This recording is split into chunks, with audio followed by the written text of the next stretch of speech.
Good morning. This devotion is for January 17th, and we are still on the book of Jonah. And we're on Jonah chapter 2, verse 10 to chapter 3, verse 2. And the Lord commanded the fish, and it vomited Jonah onto dry land. Then the word of the Lord came to Jonah a second time. Go to the great city of Nineveh and proclaim to it the message I give you. The theme for today's devotion: don't make him say it twice. You ever say that as a parent? Don't make me say this again. Don't make me say this again. Do it now. Do it when I tell you the first time.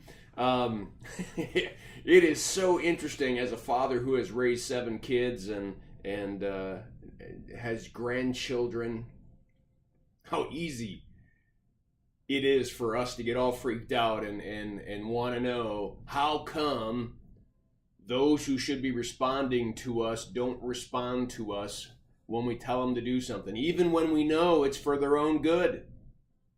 Why don't they just get up and do it?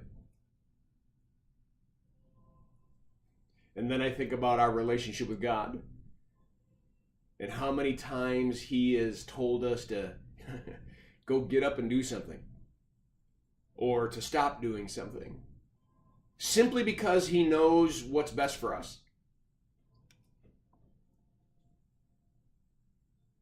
I think we would be thankful that He would say it a second time and a third time and a 20th time and a 100th time. Because sometimes it takes that long for us to wake up and realize what it is He's trying to do. So here you have Jonah, saved from a raging storm that, in a sense, his own sin created.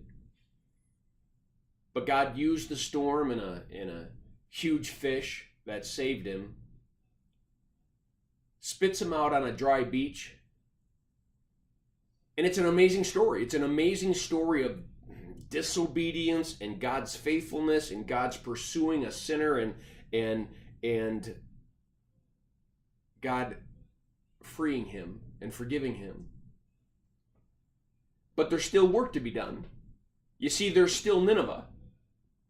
There's still this town, Nineveh, that God wants them to hear His message. And Jonah is still the one that needs to speak it. So God comes to Jonah a second time and says, Go to Nineveh and preach the message that I asked you to preach. And He does. So what about us today? I guess is put your ear to the ground, or better yet, up towards heaven, and what is He saying to you? What is God asking you to do, stop doing? What is He asking of you that maybe you're not hearing, and so He's saying it again and again and again? Don't get disappointed that He says it all over, so many times. Be thankful that we have a God who's willing to do that. Well, I encourage you to read the devotion attached, and I pray that this devotion is a blessing to you. Have a firmly rooted day.